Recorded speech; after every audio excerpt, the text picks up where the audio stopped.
नमस्कार प्रेक्षकांनो, जगभरातील लाखो लोकांना प्रभावित करणाऱ्या क्रॉनिक ऑटो इम्यून डिसऑर्डरबद्दल जागरूकता निर्माण करण्यासाठी समर्पित असलेल्या आमच्या विशेष भागात आज आपले स्वागत आहे. संधिवात, ज्याला र्युमॅटॉइड आर्थरायटिस किंवा आरए असेही संबोधले जाते, ही मनुष्याला होणाऱ्या व्याधींपैकी एक जटिल समस्या आहे. संधिवात हा कुठल्याही वयातील स्त्री किंवा पुरुषाला होऊ शकतो. संधिवाताने त्रासलेल्या व्यक्तीच्या जीवनशैलीवर त्याचा गंभीर परिणाम होतो आणि म्हणूनच संधिवाताने पीडित व्यक्तीला समजून घेणं आणि त्याला मानसिक आधार देणं ही अत्यंत महत्त्वाची गोष्ट आहे. आज आपल्यासोबत काही संधिवात तज्ज्ञ उपस्थित आहेत, जे आपल्याला ह्या आजाराविषयी माहिती देतील. आपण सर्व डॉक्टर्सचा परिचय करून घेऊ. डॉक्टर संदीप खारकर. डॉक्टर संदीप खारकर हे र्युमॅटॉलॉजिस्ट म्हणून केअर हॉस्पिटल नागपूर येथे कार्यरत आहेत. त्यांनी MD मेडिसिन आणि र्युमॅटॉलॉजी फेलोशिप असे शिक्षण घेतलेले आहे. नमस्कार, मी डॉक्टर संदीप विश्वासराव खारकर केअर हॉस्पिटलला रुमॅटॉलॉजिस्ट म्हणून प्रॅक्टिस करतोय. मी MD मेडिसिन प्लस रुमॅटॉलॉजीचा फेलोशिप केलेला आहे आणि तिथे 6 वर्षापासून मी प्रॅक्टिस करतोय. डॉक्टर शैली चांडक. डॉक्टर शैली चांडक या कन्सल्टंट र्युमॅटॉलॉजिस्ट म्हणून किंग्सवे हॉस्पिटल नागपूर येथे कार्यरत आहेत. नमस्कार, मी डॉक्टर शैली चांडक, प्रॅक्टिसिंग कन्सल्टंट रुमॅटॉलॉजिस्ट किंवा संधिवात तज्ञ, नागपूरमध्ये सध्या प्रॅक्टिस करते आहे. I work at Kingsway hospitals as well as at Shrivardhan complex, Ramdaspeth. Doctor Kaustubh Telang. Doctor Kaustubh Telang हे कन्सल्टंट र्युमॅटॉलॉजिस्ट म्हणून नागपूर येथे कार्यरत आहेत. नमस्कार, मी डॉक्टर कौस्तुभ तेलंग, कन्सल्टंट रुमॅटॉलॉजिस्ट. मी MD मेडिसिन, DNB मेडिसिन व MRCP रुमॅटॉलॉजी या पदव्या प्राप्त केलेल्या आहेत व नागपूर, महाराष्ट्र येथे कन्सल्टंट रुमॅटॉलॉजिस्ट म्हणून कार्यरत आहे. डॉक्टर परीक्षित सखदेव. डॉक्टर परीक्षित सखदेव हे कन्सल्टंट र्युमॅटॉलॉजिस्ट म्हणून मेडिकवर मल्टीस्पेशालिटी हॉस्पिटल नागपूर येथे कार्यरत आहेत. नमस्कार, मी डॉक्टर परीक्षित सखदेव, कन्सल्टंट रुमॅटॉलॉजिस्ट म्हणजे की वात रोग तज्ञ. मी मेडिकवर मल्टीस्पेशालिटी क्लिनिक नागपूरला प्रॅक्टिस करतो. सर्व मान्यवरांचे आजच्या ह्या कार्यक्रमात सहर्ष स्वागत. माझा पहिला प्रश्न डॉक्टर परीक्षित सखदेव यांना आहे. सर, र्युमॅटॉइड आर्थरायटिस किंवा संधिवात म्हणजे काय? रुमॅटॉइड आर्थरायटिस, ज्याला संधिवात म्हणतो, हा एक प्रकारचा वात रोग आहे, ज्याच्यात काय होतं की आपले जे सांधे आहेत त्याच्यात दुखणं येऊ लागतं आणि ते दुखणं बऱ्यापैकी दिवस चालतं. त्या दुखण्यासोबत सांध्यात सूज येऊ लागतं, सांध्यांवरती लालसरपणा येऊ लागतं आणि त्याशिवाय सांध्यात अकडण निर्माण होते. ही अकडण सकाळच्या वेळेस सगळ्यात जास्ती असते. सकाळी उठलं की सांध्यात बऱ्यापैकी अकडावं असतं, लगेच उठल्याबरोबर चालता नाही येत आणि जसं जसं थोडं मुवमेंट होतं, चालू लागतं किंवा थोडं गरम पाण्याने आंघोळ केलं तर बरं होऊ लागतं. आणि जर याचा इलाज वेळ नाही झाला तर हळूहळू सांध्यांमध्ये व्यंग निर्माण होतं, सांधे जे आहे वेडेवाकडे होऊ लागतात, लॉंग टर्म सांध्यात डिफॉर्मिटी होऊ लागतात, सांधे जे आहे ते खराब होऊ लागतात. त्याशिवाय सांधे दुखण्याशिवाय या आजारात हलका ताप येणं, भूक नाही लागणं, केस गळती होणं, लॉंग टर्म मध्ये छोट्या गाठी सांधीजवळ निर्माण होणं, हे सगळं होऊ लागतं. हा आजार प्रामुख्याने स्त्रियांमध्ये आढळतो. धन्यवाद सर. माझा पुढचा प्रश्न डॉक्टर कौस्तुभ तेलंग यांना आहे. सर, संधिवात कुठल्या कारणांमुळे होतो? रुमॅटॉइड आर्थरायटिस हा एक प्रकारचा ऑटो इम्यून आजार आहे. आपल्या सगळ्यांना ठाऊक असेलच की आपल्या प्रत्येकाच्या शरीरामध्ये रोगप्रतिकार शक्ती किंवा प्रतिरक्षा प्रणाली असते. रोगप्रतिकार शक्तीचं काम आपल्या शरीरात प्रवेश करणारे जंतू, विषाणू यांच्या विरोधात लढा देणे असते. हीच जर का रोगप्रतिकार शक्ती चुकीच्या दिशेने सक्रिय झाल्यास ऑटो इम्यून आजार होण्याचा धोका जो आहे तो बऱ्यापैकी वाढतो. रुमॅटॉइड आर्थरायटिस या आजारामध्ये हीच रोगप्रतिकार शक्ती चुकीच्या दिशेने सक्रिय झाल्यामुळे शरीरातील सांधे, फुफ्फुस, स्वादुपिंड यावर त्याचा प्रभाव पडतो. कॉजेस ऑफ रुमॅटॉइड आर्थरायटिस हे बरेच आहेत. त्यात environmental causes, genetic causes, infectious causes म्हणजे जंतू संसर्ग, हवामानातील बदल व जेनेटिक मेकअप म्हणजे अनुवांशिकता हे काही प्रमुख कारणं आहेत. त्यातील सगळ्यात महत्त्वाचं म्हणजे अनुवांशिकता.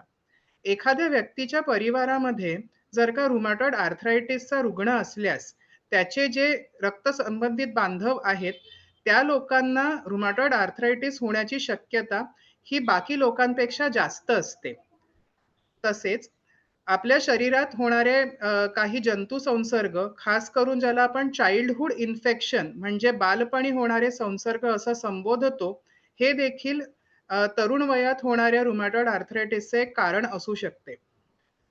आपल्या जीवनशैलीतील बदल, खास करून मद्यपान व धूम्रपान करणे, ओबेसिटी म्हणजे स्थूलपणा किंवा जास्त वजन वाढणे, हे देखील एक कारण रुमॅटॉइड आर्थरायटिसचे असू शकते.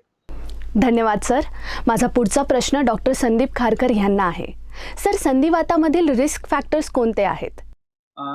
अशा अनेक गोष्टी आहेत ज्याचे मूळ संधिवात वाढू शकतो. जसं की आरे हा वयाच्या हिशोबाने वाढू शकतो. तो हा मेजर जो रिस्क फॅक्टर आहे हा आपण एज म्हणतो.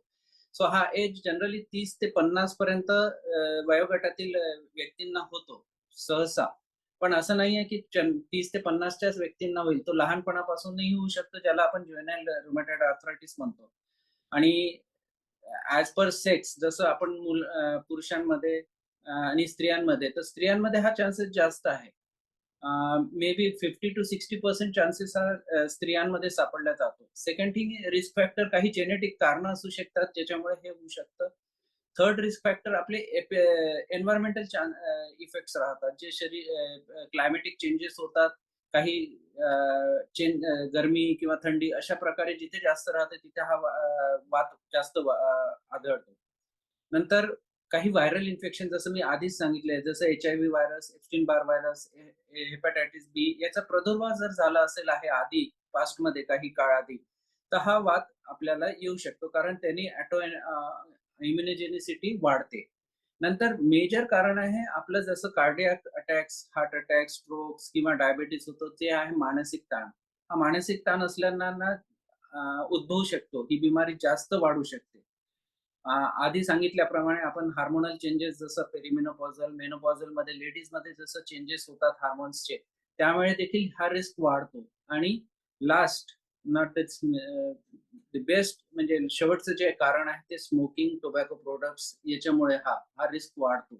सो आम्ही प्रत्येक पेशंटला सांगतोय की स्मोकिंग किंवा टोबॅको बंद करायला हवं जेव्हा कधी आपला हा वात होतो. डॉक्टर शैली चांडक यांना माझा पुढचा प्रश्न आहे.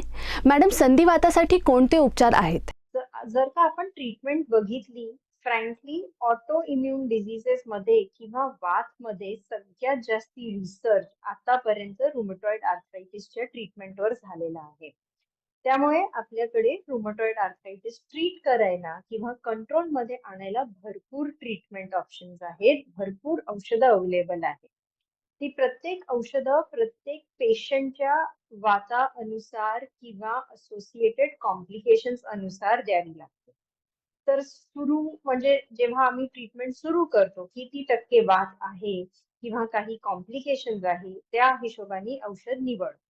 तर सध्या आपल्याकडे जी ट्रीटमेंट अवेलेबल आहे ते काही कॅटेगरीज मध्ये अवेलेबल आहे. One is medical and one is non medical. पहिले आपण मेडिकल बद्दल माहिती घेऊन घेऊ.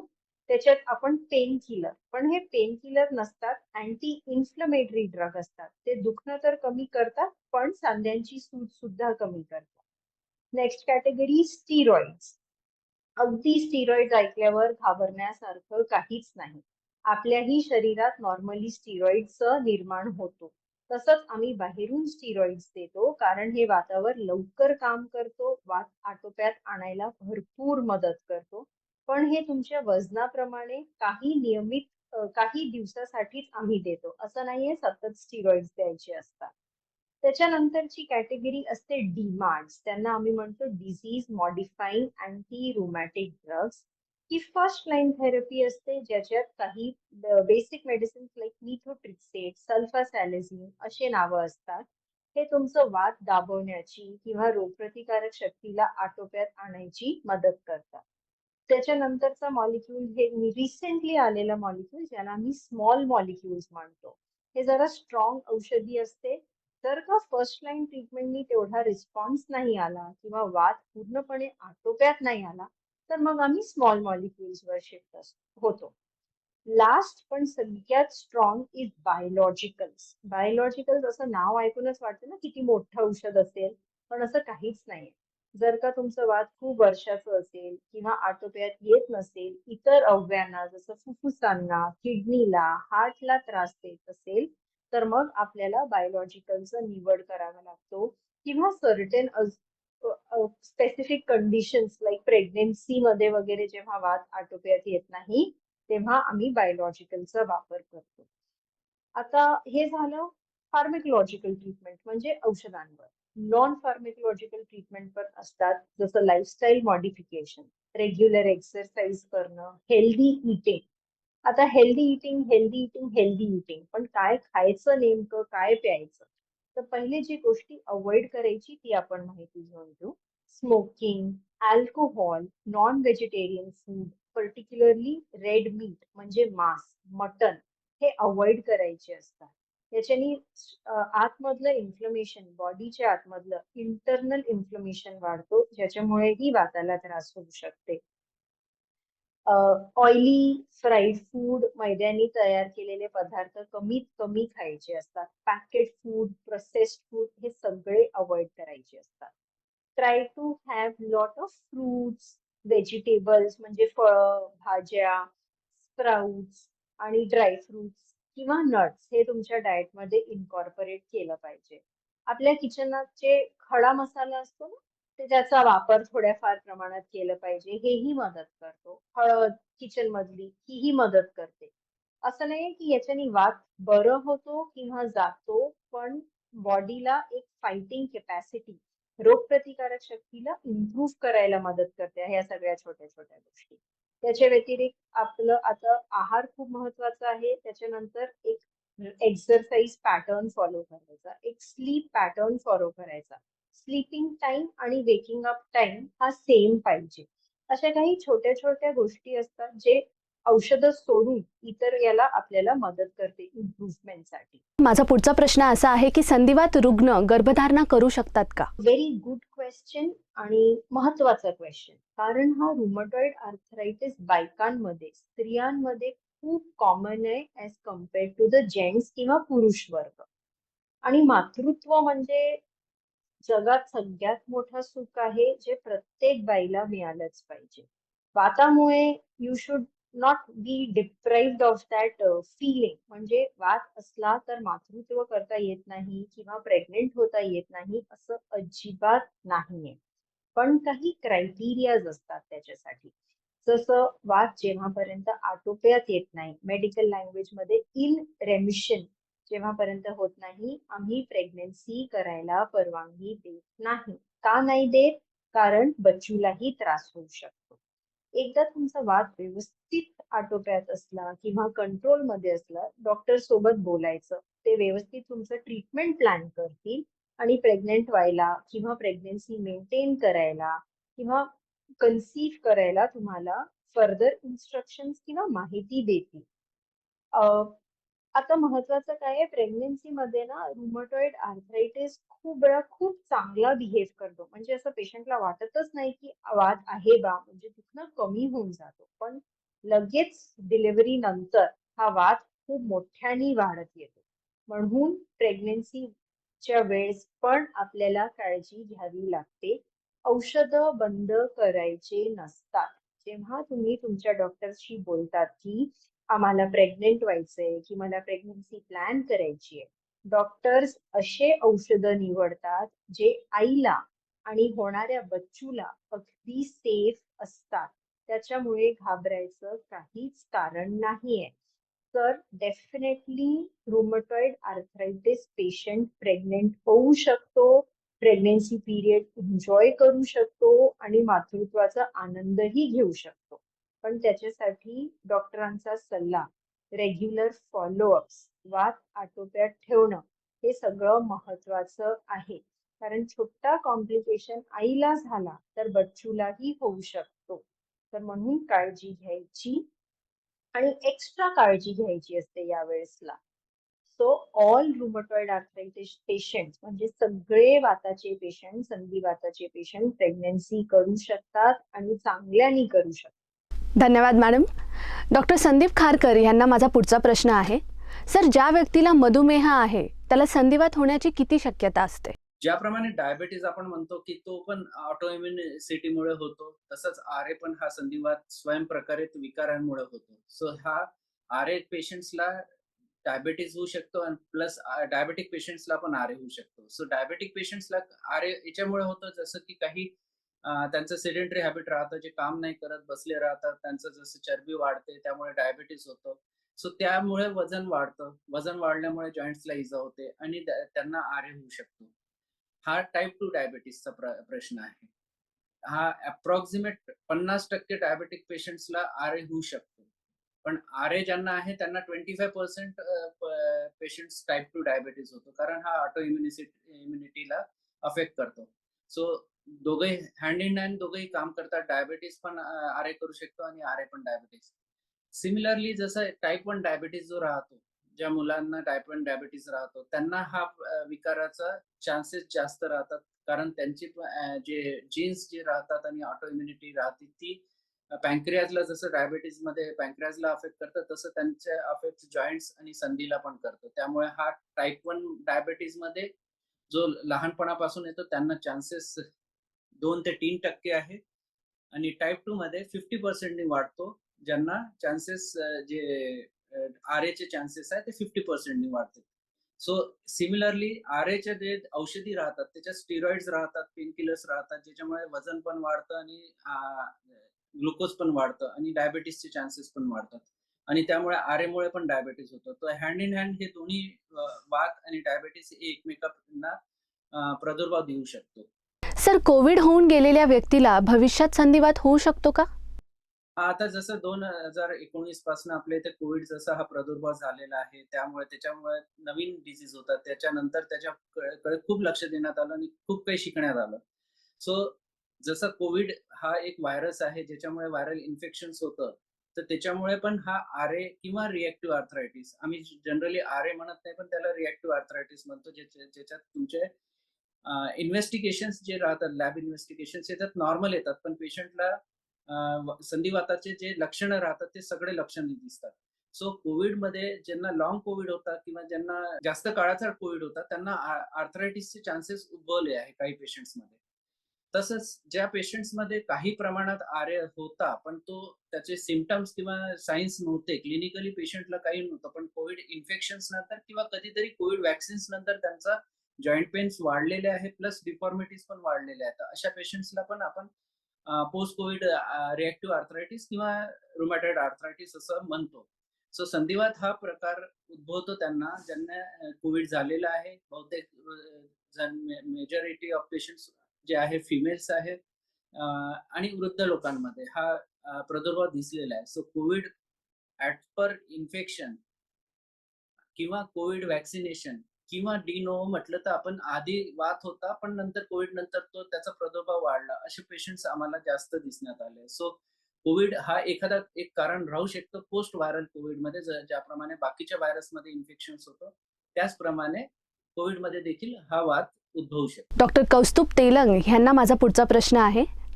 संधिवात रोगाच्या वाढीवर नियंत्रण ठेवण्यासाठी कोणते अन्न टाळावे? रुमॅटॉइड आर्थरायटिस या आजारामध्ये काही गोष्टींचा त्याग केल्यास आपल्याला बराच फायदा मिळू शकतो. आहारातील काही गोष्टी जसे की मांसाहार कमी केल्यास, त्यातल्या त्यात ज्याला आपण रेड मीट असं संबोधतो, याचं सेवन कमी केल्यास बराच फायदा मिळतो. त्याचप्रमाणे रिफाइंड आयटम्स किंवा रिफाइंड फ्लोअर ज्याला आपण मैदा म्हणतो किंवा साखर यासारख्या गोष्टींचं सेवन कमी केल्यास भरपूर फायदा पेशंटला मिळू शकतो. तसेच तळीव गोष्टी किंवा ज्याही गोष्टी ज्याने आपलं वजन वाढतं याचा आपण सेवन कमी केल्यास रुमॅटॉइड आर्थरायटिस या आजारावरती बऱ्यापैकी प्रमाणामध्ये आपण नियंत्रण मिळवू शकतो. काही व्यक्तींना रुमॅटॉइड आर्थरायटिस संबंधित काही गैरसमज आहेत. ज्यापैकी सगळ्यात महत्त्वाचा गैरसमज म्हणजे आंबट खाल्ल्याने हा आजार होतो का? किंवा आंबट खाल्ल्याने हा आजाराचं स्वरूप वाढू शकतं का? तर मी हे सूचित करू इच्छितो की आंबट खाल्ल्यामुळे रुमॅटॉइड आर्थरायटिस हा आजार होत नाही व आंबट खाल्ल्यामुळे त्याचं स्वरूपही खूप वाढत नाही. सर, पुढचा प्रश्न देखील तुम्हालाच आहे. संधिवात टाळण्यासाठी जीवनशैलीत कोणते बदल करायला हवेत? उत्तम आरोग्याकरता 3 महत्त्वाच्या गोष्टी आहेत. पहिली म्हणजे आहार, दुसरी नियमित व्यायाम व तिसरं म्हणजे तणावमुक्त जीवनशैली. आपल्या आहारात काही बदल केल्यास, तसेच फळं, भाज्या व पालेभाज्या यांचं सेवन वाढवल्यास व दुग्ध व इतर पदार्थ जसे की दही व ताक यांचा उपयोग केल्यास रुमॅटॉइड आर्थरायटिसने ग्रस्त असलेल्या रुग्णांना त्याचा फायदा होऊ शकतो. मद्यपान व धूम्रपान टाळणे अतिमहत्त्वाचे आहे. नियमित व्यायाम करणे, त्यात महत्त्वाचे म्हणजे हातांचे व गुडघ्यांचे व्यायाम, नियमित सूर्यनमस्कार घालणे व योगाभ्यास करणे अतिमहत्त्वाचे आहे. योगाभ्यासाबरोबरच प्राणायाम केल्यास, खास करून अनुलोम-विलोम प्राणायाम केल्यास तणावमुक्त जीवनशैलीकडे वाटचाल आपण करू शकतो व या सगळ्यांचा फायदा रुमॅटॉइड आर्थरायटिसने ग्रस्त असलेल्या रुग्णांना होऊ शकतो. आजच्या कार्यक्रमाचा शेवटचा प्रश्न डॉक्टर परीक्षित सगदेव यांना आहे. संधिवाताचा संबंध बैठी जीवनशैलीसोबत आहे का? तर जसं मी सांगितलं जीवनशैली तर जे सेडेंटरी लाईफस्टाईल आहे, जे फार वेळ बसून असतात किंवा इनॅक्टिव्ह असतात, जे जास्ती हालचाल नाही करत किंवा एक्सरसाइज नाही करत, जनरल त्यांना वात होण्याची शक्यता वाढतं. रुमॅटॉइड आर्थरायटिस संधिवातच होईल असं काही खूप स्टडीज नाहीये, पण डेफिनेटली सेडेंटरी लाईफस्टाईलने आर्थरायटिस आणि इव्हन बाकी आजार पण होण्याची शक्यता वाढते. त्यामुळे सेडेंटरी लाईफस्टाईल अवॉइड करायला, जसं मी आधी सांगितलं की काही एक सिंपल एक्सरसाइज जसं वॉकिंग, सायकलिंग, स्विमिंग असे जे सिंपल एक्सरसाइज जे कधीही कुठेही करता येतात ते करायला हवं. आणि इन जनरल स्वतःला थोडं फिजिकली ऍक्टिव्ह ठेवल्याने वात होण्याची शक्यता आहे ती कमी होते. धन्यवाद सर. सर्व मान्यवरांचे ह्या अमूल्य माहितीसाठी खूप आभार. तर प्रेक्षकांनो, या विशेष भागाचा समारोप करताना लक्षात ठेवूयात की संधिवाताविषयी जागरूकता वाढवणे म्हणजे केवळ वैद्यकीय पैलू समजून घेणे नव्हे, तर प्रभावित झालेल्यांशी सहानुभूती आणि एकता दाखवणे, स्वतःला शिक्षित करणे, जागरूकता पसरवणे आणि अशा जगासाठी कार्य करणे जिथे प्रत्येकजण त्यांच्यासमोर असलेल्या आव्हानांची पर्वा न करता निरोगी आणि परिपूर्ण जीवन जगू शकेल. आज ह्या कार्यक्रमात सहभागी झाल्याबद्दल धन्यवाद.